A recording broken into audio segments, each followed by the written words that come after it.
Hello and welcome to the Catch a Lift Coaches Corner. I am Cal head coach Melissa Luke, and this week I am honored to welcome retired U.S. Army Colonel Monica Harwig to the show. Monica, welcome to the Coaches Corner. Thank you so much for being here with us. Oh, you're welcome. I'm really glad to be here, and I've never done a podcast, and I'm just honored that you guys asked me to do this. So thank you.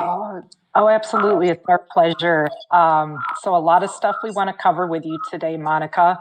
I'd like to start today by having you go back a bit and tell us a little bit about your life growing up and ultimately what led you to the Army. Okay, so my life growing up, I was born in Texas, and I lived here in Texas until 7th grade when we moved to Albuquerque, New Mexico. And so when I was in Texas, I was lucky as a kid. I lived on 37 acres in a single wide trailer. So as you can imagine, I had a lot of good adventures. And it was fun. My dad, he took us canoeing on the Brazos River. We camped out. I went to a small school, 50 kids, 1st through 8th grade country school. Wow. Yeah, so that was unique. And I think the great thing about that was that there weren't enough boys for the teams. Like you wanted to play dodgeball, softball, basketball. They had to let the girls play with them, right? So I was always on the team, one part of the guys, and it was just second nature to me. And I think maybe that's why, the military, I just had no qualm about going in. Right. When we moved to Albuquerque, the big city, my graduating class was 800. So I was in the big city. And I definitely enjoyed the country better, and so what led me to the Army was that my dad, he said I needed to pay for my school. So in order to do that, I babysat before, and then when I was 16, I got those full-time summer jobs, and I put all of the money in the bank. And after a while, I realized this is only going to pay for the first year of college if I'm lucky. So then I started looking at scholarships. And so I played the flute and really loved playing it, music. I was in the All-State Symphonic Orchestra and bands and all that. But I found that I could only get a partial scholarship for music. And then I looked at the academies, and they gave you a full scholarship for, 4 years, full room and board, right? And tuition. And all you owed was 5 years, working for the Army afterwards. So I was like, that sounds like a good deal. I don't have to worry about looking for a job after college. Just right. In the Army. So that's what got me started. Yeah. Wow. And so, Monica, at that point, did you know then you'd be going in as an officer? Yes. Well, when I enlisted in a service, March 1985 is when I first went active duty. Okay. But before that, I attended West Point July 1980. And so I was there for 1.5 years. That's an engineering. Back then, it was just you were getting an engineering degree. I am not that fond of math. Okay.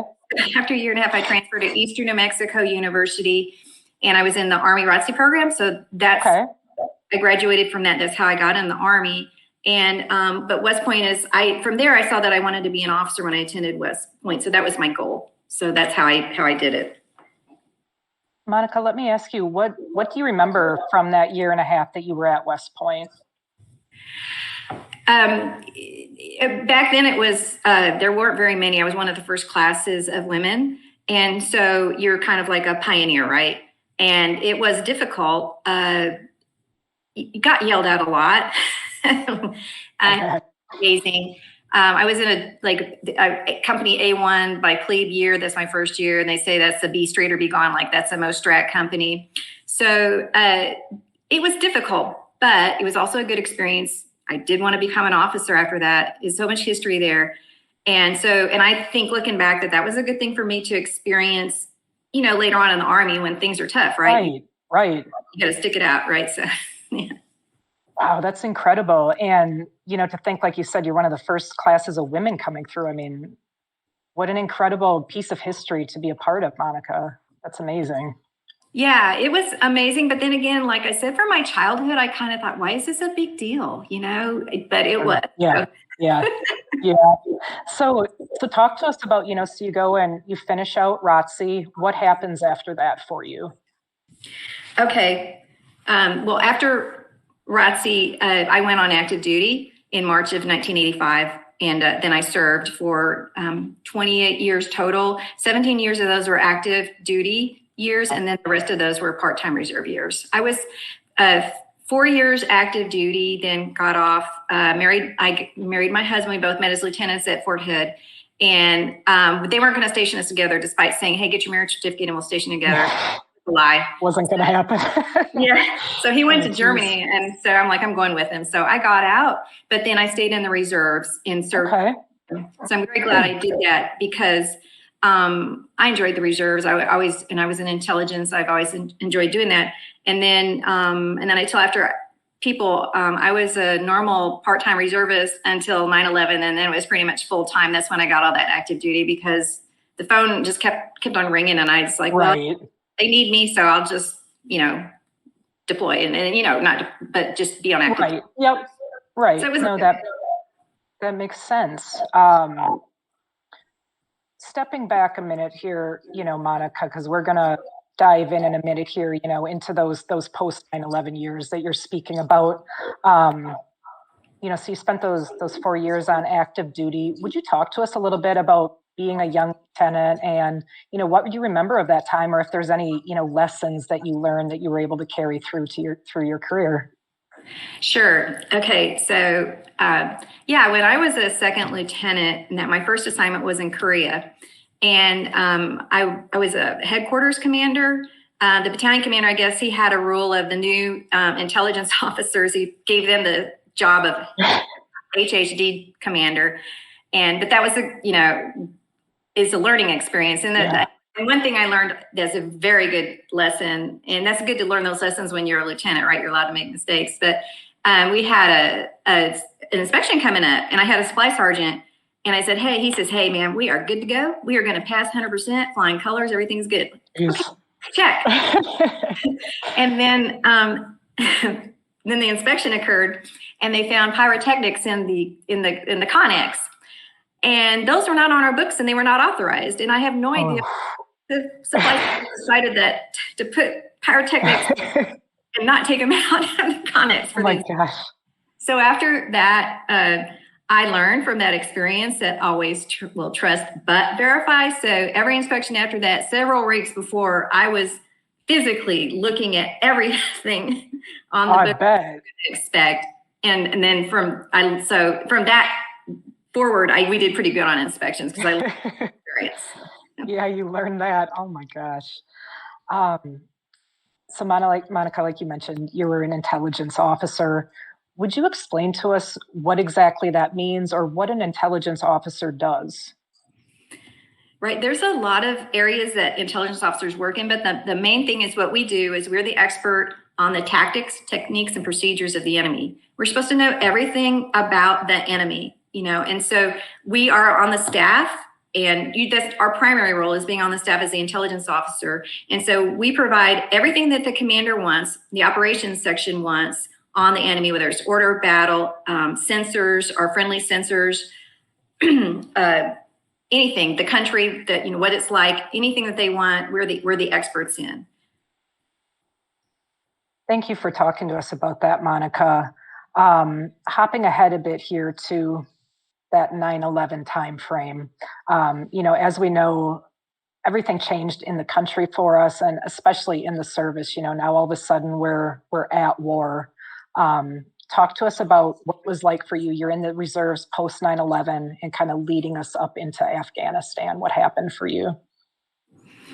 Okay, so after 9/11, I didn't live too far from here. Everybody, I guess, remembers that day vividly, right? I was jogging with my husband, working out, beautiful day, and then that happened. And my phone didn't stop ringing afterwards. And I thought I would be deployed immediately or activated immediately. But it didn't happen. Just there was talk of it. And so I remember that was, I couldn't breathe very good either. I thought I was getting asthma. And really, looking back, it was because, it was stressful, right? And very much. Finally, I kept on working out, taking care of myself, and that went away. Thinking, I was like, I'm too young to have asthma, right? No, it doesn't run in my family. But then, so I went. I was activated for National Ground Intelligence Center. Went there, worked for a year and a half. Then my unit was was activated to the whole unit to provide products for the National Ground Intelligence Center. So I did that. Then after that, I worked for Foreign Military Studies Office. I was on active duty, and I worked for them, I think, for a total of about 4 years, providing products that they wanted. These were unclassified products. And then in 2007, before 2007, I believe, an old boss of mine now, he's a retired general. He can't keep General Young, Bo Young. And he said, hey, I want you to take a command, battalion command. It's in Austin. We need somebody in that area. I said, no, that's okay. I'm fine. I'm good. I'm happy in my unit.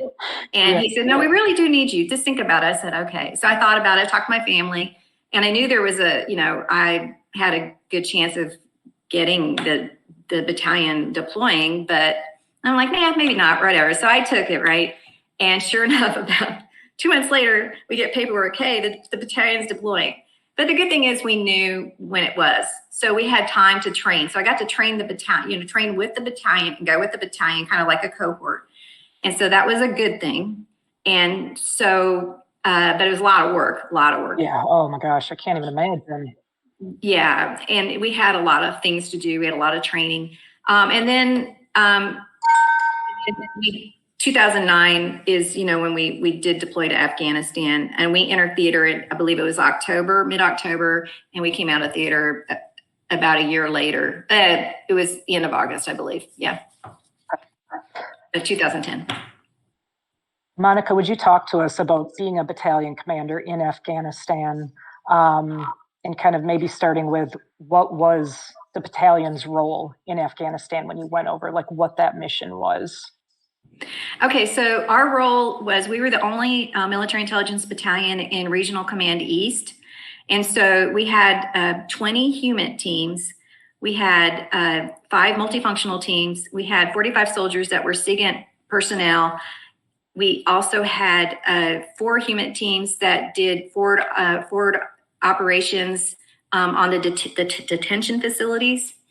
I believe that's all we had. We were authorized 290 soldiers. We deployed with 267. And so we provided these teams were all throughout the 30 forward operating bases and command outposts in RC East. So we were just dispersed in a large area, and those teams supported the brigades that owned that sector and worked in it. Okay.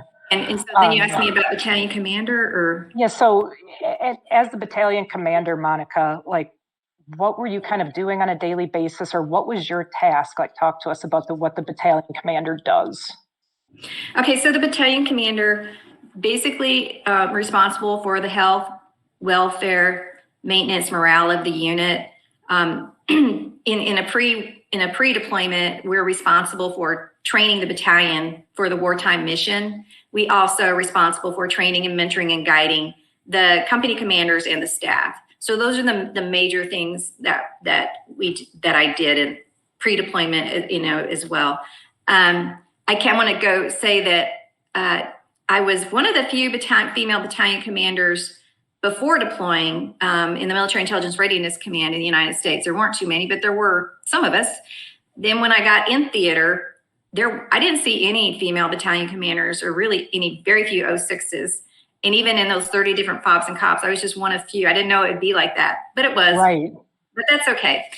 So that's it. In my daily activities is, I got up early, made coffee, read the Bible a little for just 15 minutes, did some prayers, worked out, then went to chow, grabbed some food, breakfast and lunch to go, and then I'd attend we had a daily meeting, and what we would go, morning meeting, so we'd go over the missions that had occurred that our teams had participated on, as well as we went over the missions that they were going to do that day.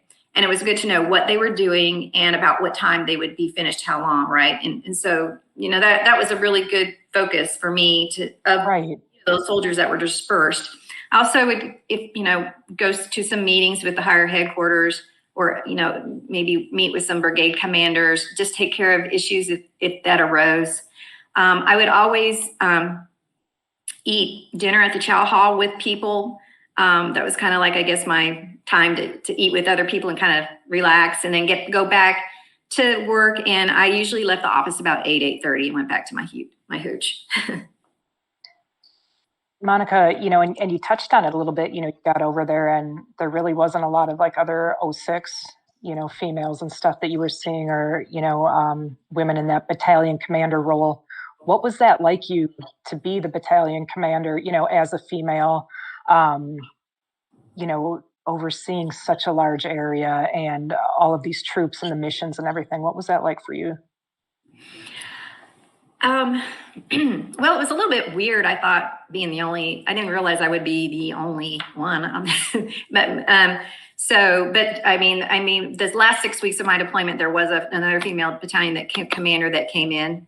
So I was like, oh, good to see you for 6 weeks. I'll be on. Yeah. Oh my gosh. But, and I did, have some soldiers, they, like one female, she's like, kind of like I was a rock star, I'm not, that she was, I've never seen a 06 female. Like, oh, here, I'm like, well, I'm just kind of not like everybody else, but I just have this rank.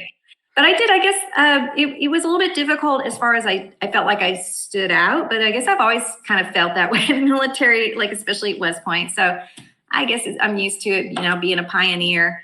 But, you just think about, you're trained to do it, and you just do your job and don't think about that. Right. And do your best. And it was a very rewarding job, a difficult job. I'm not going to say it wasn't difficult. You lay your head on the pillow at night and sometimes some tears stream down because you're, I guess the stress, but you just kind of deal with it because everybody else is going through the same thing. And that's a wonderful thing. Like, not wonderful, but it does, right. It bonds people. Yeah. It's but it was a super misery. But I mean, like you're saying, though, it does give you that connection to everybody else. And I think there is, at least for myself, I think there was some comfort knowing that, right when you lay down your head at night, and right, like those tears or like the stress and just the emotions of the day kind of come out. It's like everybody else is feeling this in their own way too, like when we stop, whenever that is, from a day, from a mission, there's definitely a time of reflection that rolls over you, or emotions of the day.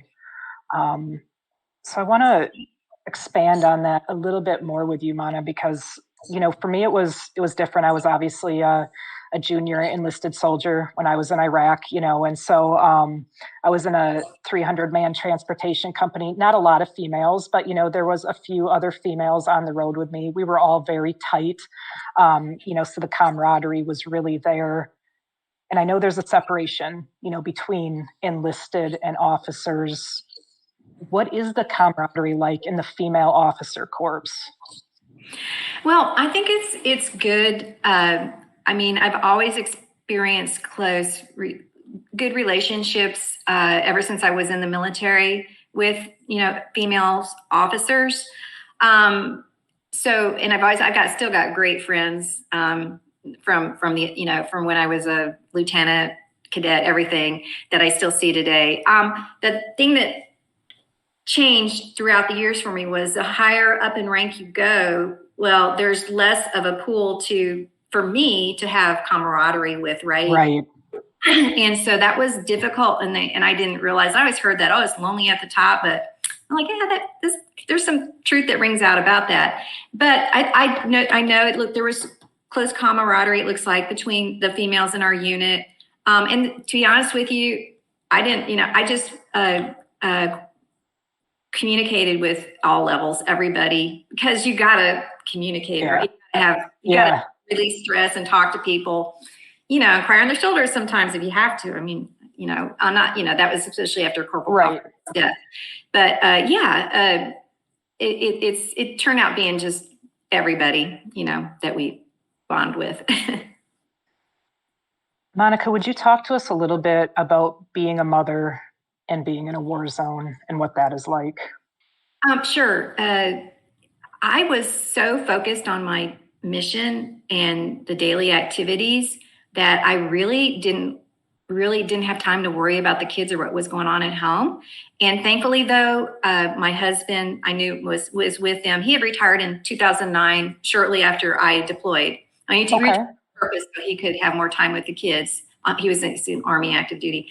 And then my mom helped out a lot, as well as my sister. My sister lived at my house. So I wasn't worried about the kids. And I know from experience that and you probably have the same experience as well. When you're in theater, you're not worried about yourself. Yeah. You just aren't. No. You're so busy. You're doing your mission, but your family sure is worried. So when I got home, my daughter's like, "Mom, I was so worried about you," and I didn't realize how much. And maybe it's good that you don't realize it, because you just got to focus on what's going on. But yes, I think it's much harder on the family. And I got the experience. My husband deployed, and it was very hard on me, versus I don't think it was as hard on him. So I just knew it would be that way, and it was. Yeah. And your family, they suffer. They're under stress, probably more stress than we are. That's absolutely true. I mean, they suffer, a great deal. I was very young when I went to Iraq. I was 18, and I mean, it was horribly rough on, well, both my parents, but primarily my mother. But I remember that there's almost like, or at least from where I was, 18, 19 years old, definitely kind of disconnected from back home, because I had to be so focused, on the missions and the convoys, and just surviving the day and getting through the next day. Like that was always kind of the priority. But our families back at home, they certainly suffer a great deal, during that time. Monica, you were the battalion commander of Corporal Chris Coughlin, who Catch a Lift was founded in memory of. Would you talk to us about some of the changes you witnessed in the battalion in the aftermath of Corporal Coughlin's death? Sure. It was a tragic, terrible event. I believe it was only 10 days after we entered theater. And it was hard to overcome. 2 weeks, it was like a dark cloud hanging over us. And every one of us mourned. But we had to move on, right? Because we had a lot of other, we've got a very important mission. And so one of the things, I think the first thing that really lifted us was about 2 months after that happened, they had a 5K run on Bagram. And so we had a soldier, his wife made t-shirts for us. And so we ran that as a group, and we did this in memory of Corporal Coughlin. And this is the t-shirt that she had made. Wonderful. Lynn had that painting made. And then on the back it had, his name and death date. So that was just a good bonding thing that we did. And we felt good because we were honoring his memory. And then I think that also that everybody, because he couldn't carry out the mission and do what he's trained to do, that we did it in his memory, and we worked harder. I mean, over 100%. And I got very good comments about our intel teams and their performance. And several times people said they were performing even better than the active duty intelligence teams. And then I know that we did that in order to do it because he couldn't, right? Just give it our all. So that's. Thank you for sharing that with us, Monica. Monica, last question I kind of want to ask you about Afghanistan. What do you remember most about it, looking back all these years later? There's a lot of things I remember, a lot of snippets and everything. They just they kind of pop up every so often. The best memory that I have, and is not going to say the bad memory, but this is a best one, is I used to travel and as a battalion commander and see the troops on the different FOBs and COPs. And it was so nice to see what they did, what they worked. They did great things. I love getting briefings from them of what they were working on, the great things that they did, rolling up IED networks, saving lives. Right.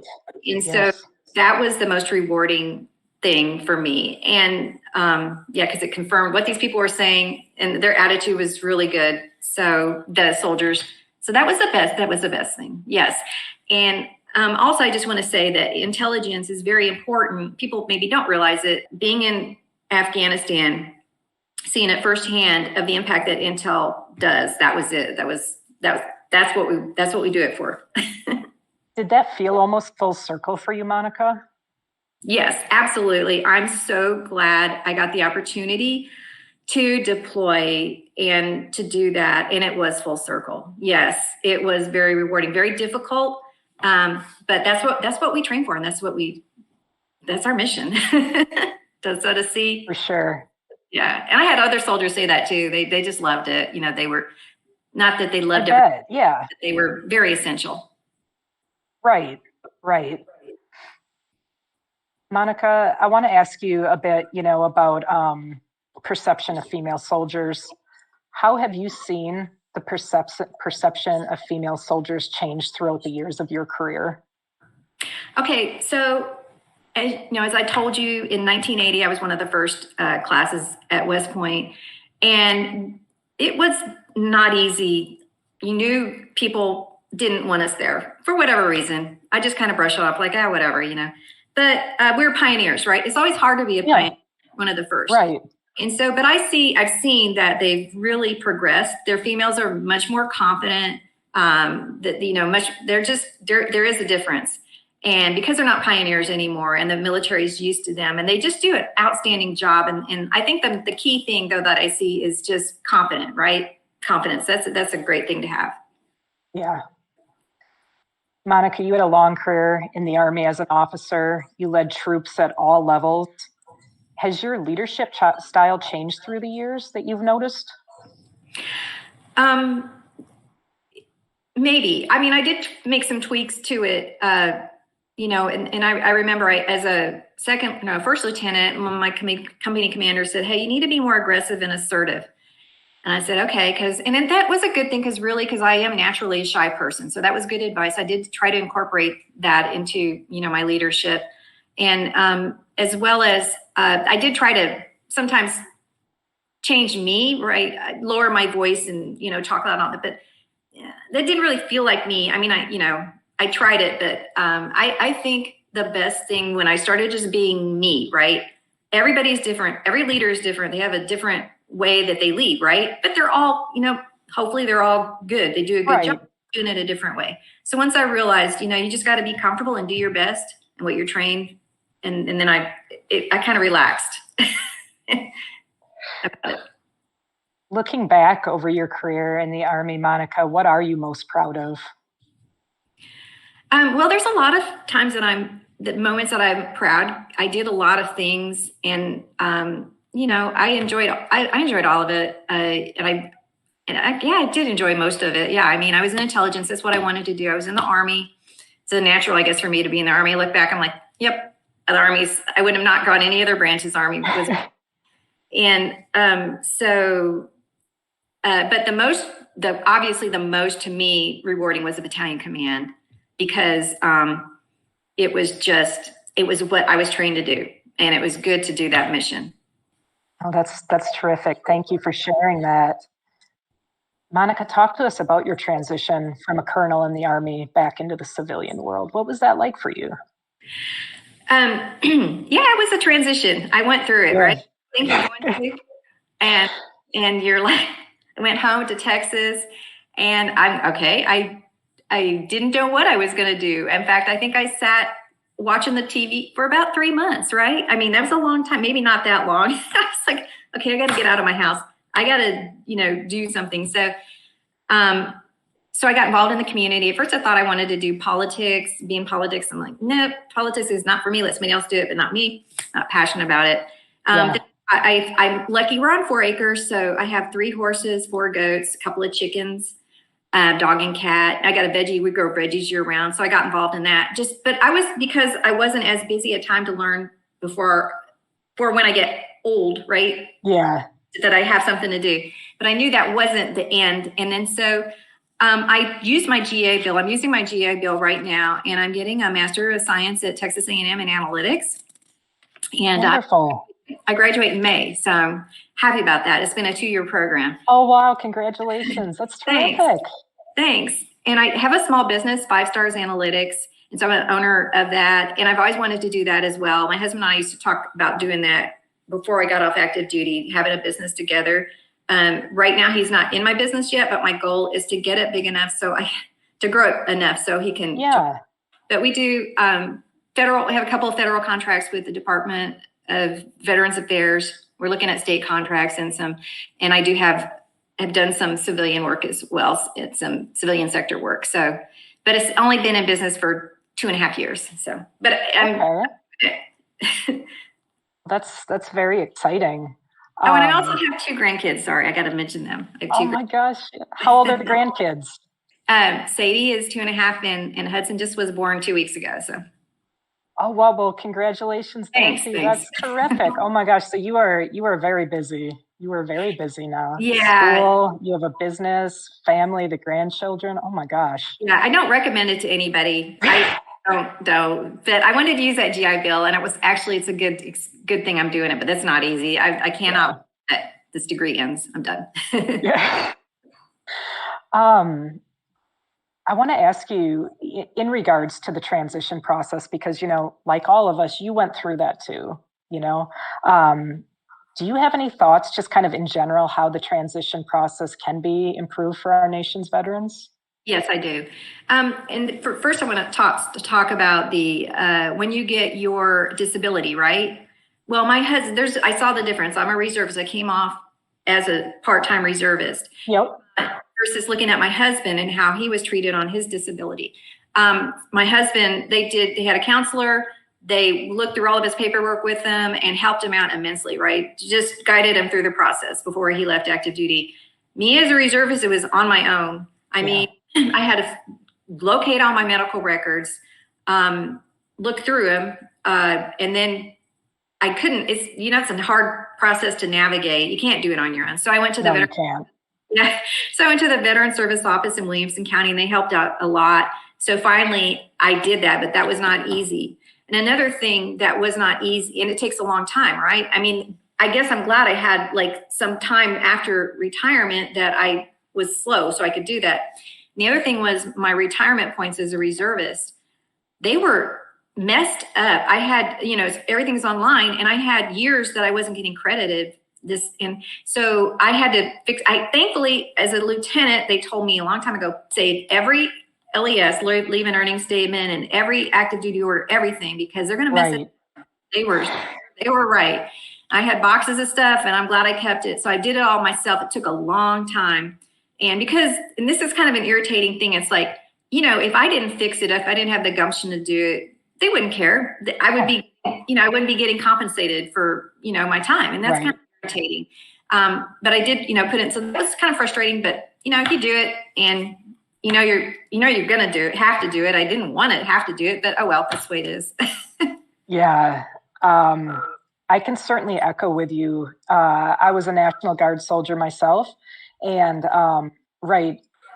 in particular, our transition off of active duty and just back into the civilian world looks much different than an active duty soldier's. And I dealt with that same thing as far as having, here's all your paperwork, go draw medical records. Like, you have to figure it out on your own. Unfortunately, and what I went through myself, I was not physically or mentally in a capacity I could do that. I was fortunate. My husband was able to advocate for me in that way and help me. But I mean, if you're not able to do it yourself and you don't have someone to advocate for you and get this taken care of, I mean, our veterans can end up in a world of hurt. It's definitely a significant thing. It is, and it's also sad to see that there's people, that reservists in particular, who just don't do anything, and they don't ever get compensated. And I've tried to talk them into, like, listen, maybe you don't want the money or the disability, but you may need it, or give what you get to charity, right? I mean, you deserve it. Yeah. So anyway, yeah. No, it's a good reminder, and I think anytime we can put that out, to the community, definitely, if you're not able to advocate for yourself, get with your VSO, or there's a lot of great individuals that can help you in that manner. So, Monica, I wanted to ask you too, what have you taken from your career as a leader in the Army and taken, now into, your business, the 5-star analytics and such? Like, what have you been able to carry over? Well, see, as far as the as an intelligence officer, I've noticed that everyone doesn't think like me. You think, why are they thinking a different way? And then I realized, I'm like, oh yeah, I've been trained to be an analyst, so I just do it all the time, right? I'm analyzing. I'm not saying that's a good thing. That's probably not a good thing, but it's just me. So that's one thing that's carried over. My daughter says, Mom, you analyze everything. I'm like, I know, ma'am. And then also though, a good thing though, I tried to have transition what I did on active or in the military into this business 5 stars analytics. And so what I did is kind of the same, a little bit more technical, but looking at patterns, history. In this case, I use data and then going into doing your predictive models, and you're trying to predict the future, right? And in my business's case, it's usually for a business to answer a business question. But it's the same type of thing that you did in intelligence. You're looking at the patterns, the history, you're gathering the information, and you're trying to make a prediction for the commander and the soldiers, to help in combat to save lives or whatever. So sure, to make it, to change the outcome of the situation in a positive way. So yeah, that's how I realized that. That's terrific. Monica, the last question I want to ask you about today is the Catch a Lift Fund. Would you talk to us a little bit about the positive impact you've witnessed Catch a Lift have on the lives of our nation's combat wounded veterans? Oh, absolutely. And it's so easy to see for me, I've always been physically active, tried to be. And what I've seen throughout the years is that the physical fitness, when you see somebody adopt a physical fitness program and they're not in shape or they have some medical situations, you see that their mental outlook improves, their physical fitness improves their level, as well as sometimes they're going to get off of those prescription medicines. And you just see them lose weight, become healthy. And you're like, wow, that's amazing how that happens, right?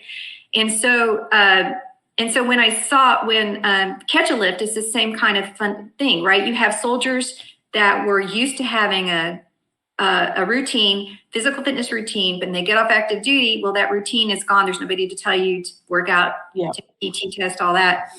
And so the void that Catch a Lift, obviously you guys know all about, is that you fill that void and you help those soldiers. And then to see those soldiers that I'm sure you have, or the people that would be in the military, to improve so much, right?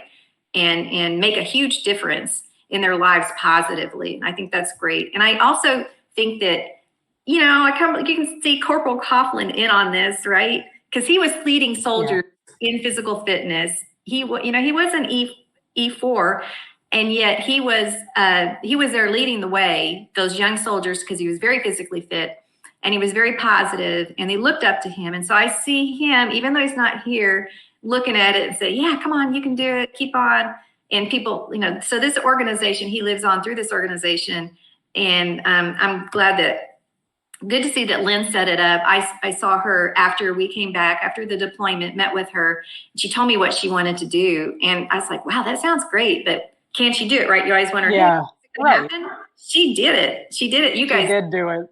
Yeah. And so that's just a wonderful thing to see that. And it's good. And so her brother's living through her because she's doing this, and it's all connected. Yeah, it truly is. And Chris has certainly given life to so many of us. I know I speak for so many of my brothers and sisters, the Catch a Lift Fund and what it stands for. And Chris's memory is very alive for each and every one of us. And, we still definitely look to him as that example of that physical fitness. And, through physical fitness, one can reach their highest potential. And that's an absolutely beautiful thing, right?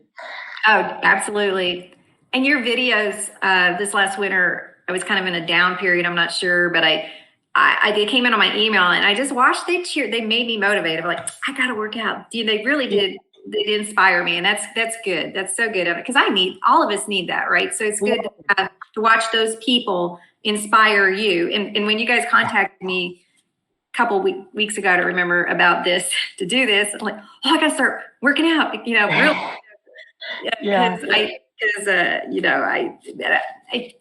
I do work out, but sometimes you get a little bit of a lull. So. But you guys inspired me. You didn't know if you did. Well, that's terrific. I mean, we love hearing that, and we thank you so much, Monica, for coming on today with us and sharing your story and your light. And more than anything, thank you so much for your service to our great country. Truly, thank you. Oh, you're welcome. And you too. Thank you for your service. Going into thank you, Monica. Not an easy thing, and going into Iraq is very difficult. So thank you. Thank you. I appreciate that. That's it for this week's episode of the Coach's Corner. We will return next Wednesday at 1 Eastern Time with another new episode. Thank you again, Monica, for sharing your story and your light with us all today. Absolutely terrific. Thank you to ClearBridge for all your support of all things Catch a Lift. A huge thank you to Lynn Coughlin, Henry Pomper, and Kaylee Nasiri for all of the work you do to make this podcast possible, and to the entire Catch a Lift team. Until next week, keep it real and stay Cal strong.